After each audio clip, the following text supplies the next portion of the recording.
हम जानते हैं कि 3 स्वर्ग हैं। उसी तरह 3 दुनिया है। एक धरती के ऊपर जहाँ हम रहते हैं और दूसरी दुनिया है स्वर्ग में, जहाँ परमेश्वर पिता प्रभु यीशु मसीह, स्वर्गदूत और वो लोग जो परमेश्वर में गुजर गए, वो सब स्वर्ग में रहते हैं। पर एक और तीसरी दुनिया है और वो धरती के नीचे है। फिलिपियों अध्याय 2 उसकी 10 और 11 आयत में लिखा है कि जो स्वर्ग में और पृथ्वी पर और पृथ्वी के नीचे हैं, वे सब यीशु के नाम पर घुटना टेकें और परमेश्वर पिता की महिमा के लिए हर एक जीव अंगीकार कर ले कि यीशु मसीह ही प्रभु है। इसलिए 3 क्षेत्र हैं, एक जो धरती पे है, दूसरा जो स्वर्ग में है और तीसरा जो धरती के नीचे है। जो बाइबल के वचन में आपसे शेयर करूंगा उसके हिसाब से धरती के नीचे कक्ष बने हैं, यानी कि कोठरियां और कमरे। उत्पत्ति अध्याय 1 और उसकी 1 में लिखा है कि आदि में परमेश्वर ने आकाश और पृथ्वी की सृष्टि की। फिर 2 आयत में लिखा है कि पृथ्वी बेडोल और सुनसान पड़ी थी और गहरे जल के ऊपर अंधेरा था तथा परमेश्वर का आत्मा जल के ऊपर मंडराता था। जो पहली आयत में लिखा है कि परमेश्वर ने आकाश और पृथ्वी की सृष्टि की, इब्रानी भाषा में सृष्टि का मतलब है कि वो बढ़िया था, सब कुछ पूरा था और खूबसूरत था। पर उत्पत्ति अध्याय 1 की 1 आयत और उत्पत्ति अध्याय 1 की 2 आयत के बीच कुछ हुआ, क्योंकि उत्पत्ति अध्याय 1 और उसकी 2 में लिखा है कि पृथ्वी बेडोल और सुनसान पड़ी थी और गहरे जल के ऊपर अंधेरा था। इन दोनों आयतों के बीच वो समय था जब लूसीफर और उसके दूत स्वर्ग से गिरे। प्रकाशित वाक्य अध्याय 12 उसकी 9 के अनुसार शैतान दूतों का तीसरा हिस्सा स्वर्ग से लेकर गिरा। हिंदी भाषा में इसे सही नहीं लिखा गया। अंग्रेजी की बाइबल उत्पत्ति 1 और उसकी 2 में लिखा है Darkness was upon the face of the deep। इब्रानी भाषा में डीप शब्द का मतलब है तेहोम, और जिसका मतलब है धरती के नीचे के कक्ष और कमरे। तेहोम का मतलब है धरती के नीचे की वो जगह जहाँ पर पानी के झरने और गुफाएं हैं। इस जगह को बाइबल में कई बार अथाह गढ़ और अथाह कुंड भी बोला गया है। मत्ती अध्याय 25 और उसकी 41 आयत में लिखा है कि तब वह बाईं ओर वालों से कहेगा, हे शापित लोगों, मेरे सामने से उस अनंत आग में चले जाओ जो शैतान और उसके दूतों के लिए तैयार की गई है। एक जगह है जिसका नाम है नर्क, और वो मनुष्य के लिए कभी नहीं बनाई गई थी, वो शैतान और उसके दूतों के लिए बनाई गई थी। जब शैतान स्वर्ग से गिरा और अपने 7 स्वर्ग दूतों का तीसरा हिस्सा लेकर गिरा, तब परमेश्वर ने धरती के नीचे एक जगह बनाई जहाँ शैतान और उसके दूतों को रखा जाए,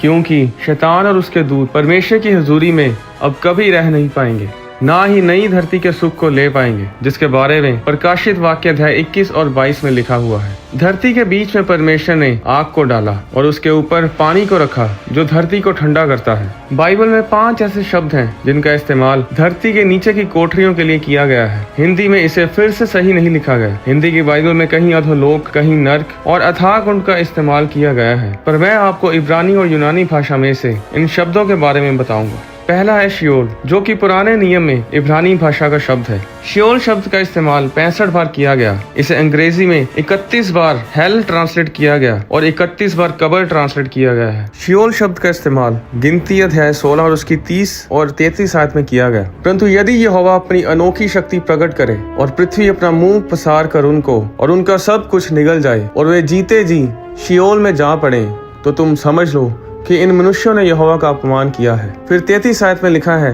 और वे और उनका सारा घर बार जीवित ही शियोल में जा पड़े और पृथ्वी ने उनको ढांप लिया और वे मंडली के बीच में से नष्ट हो गए। अय्यूब अध्याय 17 और उसकी 16 आयत में लिखा है, क्या वह शियोल में उतर जाएगी? क्या उस समेत मुझे भी मिट्टी में विश्राम मिलेगा? इसी तरह दूसरा शब्द है हेडीज।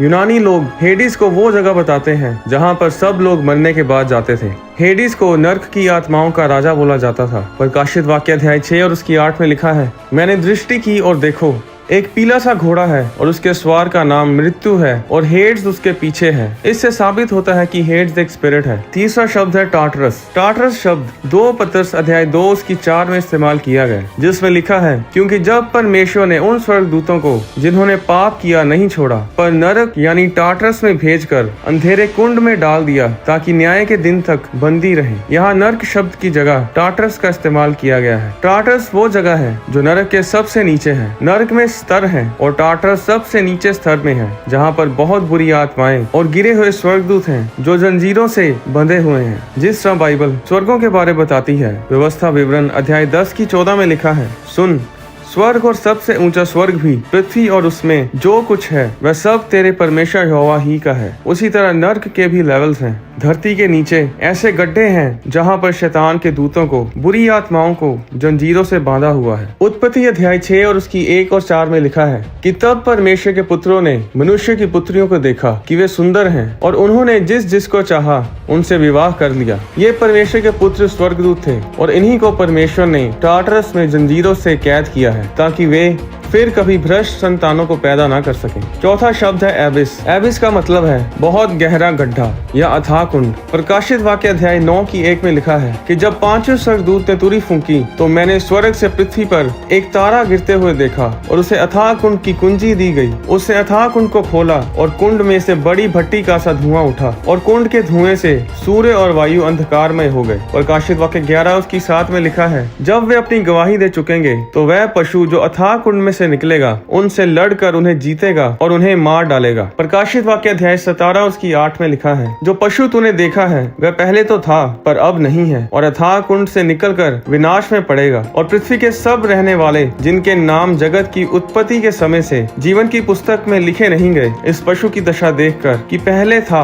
और अब नहीं है और फिर आ जाएगा अचंभा करेंगे। प्रकाशित वाक्य अध्याय 20 और उसकी 1 और 3 में लिखा है और फिर मैंने एक स्वर्गदूत को स्वर्ग से उतरते देखा जिसके हाथ में अथाह कुंड की कुंजी और एक बड़ी जंजीर थी। उसने अजगर अर्थात पुराने सांप को जो इब्लीस और शैतान है पकड़ के 1000 वर्ष के लिए बांध दिया और उसे अथाह कुंड में डालकर बंद कर दिया। लूका अध्याय 8 और उसकी 31 आयत में जब यीशु ने गिरासेनियों के देश के एक दुष्ट आत्माओं से पीड़ित मनुष्य में से दुष्ट आत्माओं को निकलने की आज्ञा दी तो दुष्ट आत्माओं ने विनती की कि हमें अथाह गड्ढे में जाने की आज्ञा ना दे। एबिस शब्द को हिंदी में अथाह कुंड या अथाह गड्ढा कहा गया है। पांचवा शब्द है गहेना। गहेना शब्द नए नियम में हेल के लिए इस्तेमाल किया गया। गहेना को हिनोम की घाटी भी कहा जाता था। पुराने नियम में इसे तोफेत कहा गया है। यशाया अध्याय 30 और उसकी 33 आयत में लिखा है बहुत काल से तोफेत तैयार किया गया है, वह राजा ही के लिए तैयार किया गया है, वह लंबा चौड़ा और गहरा भी बनाया गया है। वहाँ की चिता में आग और बहुत सी लकड़ी है। यहोवा की सांस जलती हुई गंधक की धारा के समान उसको सुलगाएगी। इस जगह को बाद में हिनोम की घाटी बोला जाने लगा। ये वो जगह थी जहाँ पर लोग मोलेक देवता की उपासना करते थे। यिर्मयाह 7 और उसकी 31 के अनुसार बहुत से राजा और प्रधान अपने बच्चों को मोलेक की मूर्ति के पेट में आग से जलाकर कुर्बान करते थे। यीशु मसीह के समय में इस जगह को गहेना कहा जाता था। नहमीया अध्याय 3 और उसकी 13-14 के अनुसार यरूशलेम के 12 फाटक थे और उनमें से एक फाटक है कूड़ा फाटक और वो आज भी यरूशलेम में है। इस कूड़ा फाटक से वो जानवरों का मल और कूड़ा गहेना की घाटी में फेंकते थे और यीशु मसीह के समय में ये घाटी हमेशा आग से जलती रहती थी। सारा कूड़ा इस घाटी में फेंका जाता था। घाटी बहुत गहरी थी, अगर कोई उसमें गिर जाए तो ऊपर नहीं आ पाता था। गहेना शब्द नए नियम में 12 बार इस्तेमाल किया गया है। मत्ती अध्याय 5 उसकी 12, 29 और 30 आयत, मत्ती अध्याय 10 और 28 आयत, मत्ती अध्याय 18 और उसकी 9 आयत, मत्ती अध्याय 23 उसकी 15 और 33 आयत, मरकुस अध्याय 9 उसकी 43, 45 और 47 आयत और लूका अध्याय 12 और उसकी 5 आयत में। यीशु मसीह ने नरक को ऐसी जगह बताया जहाँ पर ऊंची चट्टानें हैं, जहाँ पर कूड़ा है, जहाँ आग जलती रहती है, जहाँ से धुआं निकलता रहता है और कोई वहाँ जाना नहीं चाहता। ये वही गहेना की घाटी थी जिसके बारे में प्रभु यीशु मसीह बात करते थे। तो नर्क की ये कोठरियाँ कहाँ पर हैं? गिनती अध्याय 16 उसकी 30 के अनुसार ये धरती के नीचे है। योना अध्याय 2 उसकी 6 के अनुसार ये पहाड़ों के नीचे है। अयूब अध्याय 26 उसकी 5 के अनुसार ये पानी के नीचे है। बाइबल में हमेशा नर्क नीचे और स्वर्ग ऊपर होता है। भजन संहिता अध्याय 55 उसकी 15 में लिखा है उनको मृत्यु अचानक आ दबाए, वे जीवित ही अधोलोक में उतर जाएं, क्योंकि उनके घर और मन दोनों में बुराइयां और उत्पाद भरा है। यहेजकेल अध्याय 31 और उसकी 16 और 17 आयत में लिखा है जब मैंने उसको कब्र में गड़े हुओं के पास अधोलोक में फेंक दिया तब उससे गिरने के शब्द से जाति जाति थरथरा गई और अदन के सब वृक्ष अर्थात लबानोन के उत्तम उत्तम वृक्षों ने जितने उससे जल पाते हैं उन सबों ने अधोलोक में शांति पाई। वे भी उसके संग तलवार से मारे हुओं के पास अधोलोक में उतर गए अर्थात वे जो उसकी भुजा थे और जाति जाति के बीच उसकी छाया में रहते थे। गिनती अध्याय 16 उसकी 32 में लिखा है और पृथ्वी ने अपना मुंह खोल दिया और उनका और उनके घर द्वार का सामान और कोरह के सब मनुष्यों और उनकी सारी संपत्ति को भी निगल लिया। व्यवस्था विवरण अध्याय 32 और उसकी 22 आयत में लिखा है, क्योंकि मेरे कोप की आग भड़क उठी है जो शियोल यानी नरक की तह तक जलती जाएगी, और पृथ्वी अपनी उपज समेत भस्म हो जाएगी और पहाड़ों की नींवों में भी आग लगा देगी। नरक और आग पहाड़ों के नीचे जलते हैं। बहुत से लोग सोचते हैं कि योना नबी ने मच्छ के पेट से प्रार्थना की थी और फिर परमेश्वर ने उसे बाहर निकाला। ऐसा नहीं है। योना नबी ने मच्छ के पेट में प्रार्थना नहीं की थी, उसने उसके पेट से बाहर आकर प्रार्थना की थी। जब योना को नाव में से गिरा दिया गया था तो वो समुद्र में डूब गया था। एक मच्छ ने उसके शरीर को निगल लिया और उसके शरीर को बचा कर रखा। इब्रानी भाषा में योना अध्याय 2 और उसकी 1 आयत में लिखा है, तब योना ने मच्छ के पेट से बाहर अपने परमेश्वर यहोवा से प्रार्थना की और कहा, मैंने संकट में पड़े हुए यहोवा की दुहाई दी और उसने मेरी सुन ली है। अधोलोक के पेट में से मैं चिल्ला उठा और तूने मेरी सुन ली। तूने मुझे गहरे सागर में समुद्र के अथाह कुंड तक डाल दिया और मैं धाराओं के बीच में पड़ा था। तेरी भड़काई हुई सब तरंगे और लहरें मेरे ऊपर से बह गई। तब मैंने कहा, मैं तेरे सामने से निकाल दिया गया हूँ, फिर भी मैं तेरे पवित्र मंदिर की ओर फिर ताकूंगा। मैं जल से यहाँ तक घिरा हुआ था कि मेरे प्राण निकले जाते थे। गहरा सागर मेरे चारों ओर था और मेरे सिर में सिवार लिपटा हुआ था। मैं पहाड़ों की जड़ तक पहुँच गया था और सदा के लिए धरती की सलाखों में बंद हो गया था। तब मेरे प्राण निकलते जाते थे। तब मैंने यहोवा को स्मरण किया और मेरी प्रार्थना तेरे पास तेरे पवित्र मंदिर में पहुँच गई। इस वचन में योना नबी ने कहा कि मैं पहाड़ों की जड़ तक पहुँच गया था। ये जगह शियोल यानी अधोलोक की है। वहाँ सलाखें हैं, दरवाजे हैं, जैसा कि मत्ती अध्याय 16 उसकी 18 में यीशु ने कहा, अधोलोक के फाटक प्रबल न होंगे। योना की प्रार्थना से परमेश्वर ने योना की आत्मा और प्राण को उसके शरीर में भेजा जो मच्छ के पेट में था, और मच्छ ने योना को स्थल पर उगल दिया। मत्ती अध्याय 12 में यीशु ने उन्हें उत्तर दिया कि परंतु योना भविष्यद्वक्ता के चिन्ह को छोड़ कोई और चिन्ह उनको ना दिया जाएगा। योना 3 रात दिन मच्छ के पेट में रहा, वैसे ही मनुष्य का पुत्र 3 रात दिन पृथ्वी के भीतर रहेगा। भजन संहिता 59 उसकी 15 में लिखा है, मैं धारा में डूब ना जाऊं और ना अथाह कुंड मुझे निगले और ना पाताल यानी गड्ढे का मुंह मेरे ऊपर बंद हो। अय्यूब अध्याय 38 उसकी 8, 16 और 17 में लिखा है, तब किसने द्वार बंद करके उसको रोक दिया? क्या तू कभी समुद्र के सोतों तक पहुंचा है या गहरे सागर की थाह में कभी चला फिरा है? क्या मृत्यु के फाटक तुझ पर प्रकट हुए? क्या तू घोर अंधकार के फाटकों को कभी देखने पाया है? फाटक का मतलब है दरवाजा या द्वार। अय्यूब अध्याय 26 उसकी 5 और 6 में लिखा है कि मरे हुए लोगों की आत्माएं पानी के नीचे तड़पती रहती हैं। शियोल यानी अधोलोक उसके सामने खुला रहता है और अबाडोन यानी विनाश का स्थान ढक नहीं सकता। अय्यूब अध्याय 17 उसकी 16 में लिखा है, क्या वह अधोलोक की सलाखों में उतर जाएगी जब मुझे मिट्टी में विश्राम मिलेगा? ये सारे वचन साबित करते हैं कि पानी के नीचे जगहें हैं। धरती के कुछ समुद्रों में बड़ी अनोखी सी हैरान करने वाली बातें हैं। आपने बरमुडा ट्रायंगल के बारे तो सुना ही होगा। बरमुडा ट्रायंगल अटलांटिक ओशन का कुछ भाग है जिसमें कई सौ समुद्री जहाज और हजारों हवाई जहाज गायब हो जाते हैं। बरमुडा ट्रायंगल के इस क्षेत्र में मैग्नेटिक कंपास काम करना बंद कर देती है। सैटेलाइट से जब इसे देखा जाए तो इस हिस्से के ऊपर चमकदार पानी और हरे रंग की धुंध दिखाई देती है। इसी तरह बरमुडा ट्रायंगल के बिल्कुल सामने डेविल सी है। ये जगह भी बरमुडा ट्रायंगल की तरह असामान्य गतिविधियों के लिए मशहूर है। रिसर्च से पता चला है कि 12 ऐसी जगहें हैं जहां पर ऐसी ही असामान्य गतिविधियां होती हैं और 12 में से 11 जगहें समुद्र के अंदर हैं जिन्हें धरती के नीचे के दरवाजे माना गया है। इन सभी जगहों का आकार पिरामिड के जैसा है। आइवन सैंडरसन ने खोज निकाला है कि ऐसी पूरी 12 जगहें इस धरती पर हैं। अगर नए यरूशलेम में 12 दरवाजे हैं, अगर नेहेमिया और एजरा के द्वारा बनाए गए यरूशलेम शहर के 12 दरवाजे थे, तो अगर उस समय यरूशलेम में 12 दरवाजे थे और जो नया यरूशलेम होगा उसमें 12 दरवाजे होंगे, तो नर्क के भी 12 दरवाजे होंगे जो इस दुनिया के अलग अलग जगहों पर हैं। और जब अविश्वासी लोग मरते हैं तो वो अपने अपने एरिया के दरवाजों से उस नर्क में जाते हैं। पर्शियन गल्फ के नीचे अरेबियन सी में एक बहुत ही रहस्यमय खाई है जो 10,000 फुट गहरी है। प्रकाशित वाक्य अध्याय 9 उसकी 14 में लिखा है कि उन 4 स्वर्गदूतों को जो बड़ी नदी यूफ्रेट्स में बंधे हुए हैं खोल दे। तो समुद्र के नीचे क्या है?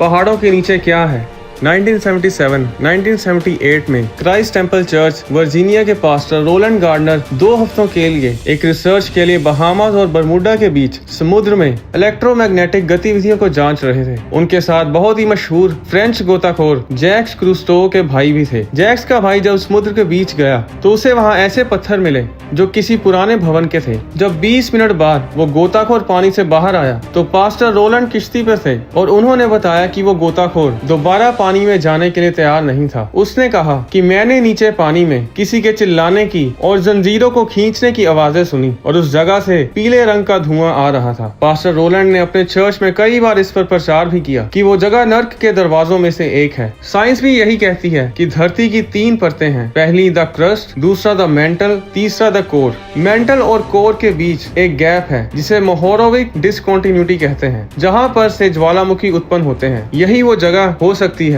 जहाँ पर नर्क की ये कोठरियाँ हैं। डेड सी धरती के सबसे निचले स्थान पर है। डेड सी नरक की कोठरियों के सबसे नजदीक है और इसका आग से बहुत पुराना नाता है। सदोम और गमोरा डेड सी के दक्षिणी छोर पर है। बाइबल बताती है कि सदोम और गमोरा का विनाश आग और गंधक से हुआ जिसे परमेश्वर ने स्वर्ग से बरसाया था। भूगोलिकों ने ये रिसर्च किया है कि डेड सी भूकंप और आग और गंधक के द्वारा बना है। डेड सी के आसपास एक समय में बहुत ज्वालामुखी उत्पन्न होते थे और जॉर्डन देश जो डेड सी के साथ है उसमें ऐसी घाटियां हैं, ऐसे पहाड़ हैं जो काले पत्थरों से ढके हुए हैं। वो पत्थर आग और गंधक से जलकर काले हुए पड़े हैं। साइंटिस्ट ये मानते हैं कि सदोम और गमोरा का विनाश ज्वालामुखी से निकलने वाली आग और गंधक से हुआ था। ज्यूइश राइटर फिलो ने डेड सी के बारे में लिखा है कि वहाँ आग को बुझाना बहुत मुश्किल है और इसका सबूत ये है कि आज के दिन तक वहाँ धुआं और गंधक नजर आता है जिसे आदमी अब भी खोदते हैं। मरकुस अध्याय 12:40 में यीशु ने कहा कि कुछ लोग अधिक दंड पाएंगे। टाटरस जहाँ पर गिरे हुए स्वर्गदूत बंधे हुए हैं,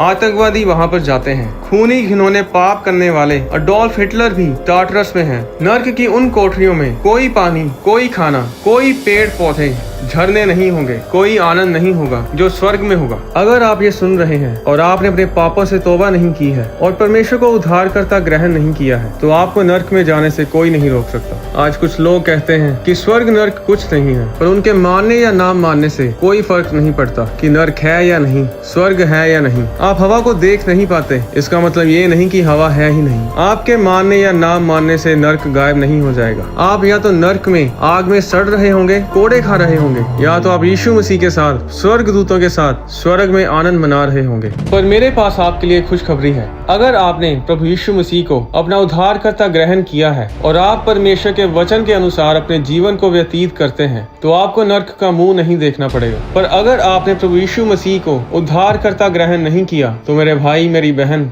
आपको अपने पापों से तौबा करने की और परमेश्वर के पास आने की जरूरत है, क्योंकि मार्ग, सच्चाई और जीवन सिर्फ प्रभु यीशु ही है और जो उस पर विश्वास रखते हैं वे नरक की आग में नाश नहीं होते बल्कि स्वर्ग के अधिकारी होते हैं। परमेश्वर आपको आशीष दे। अगली वीडियो में मैं आपको बताऊंगा कि क्यों परमेश्वर शैतान को खत्म नहीं करता, क्यों शैतान 1000 साल के लिए बंद कर दिया जाएगा और क्यों शैतान को फिर 1000 साल के बाद छोड़ दिया जाएगा। अगर आप जिंदा हैं तो ये वीडियो आपके लिए है।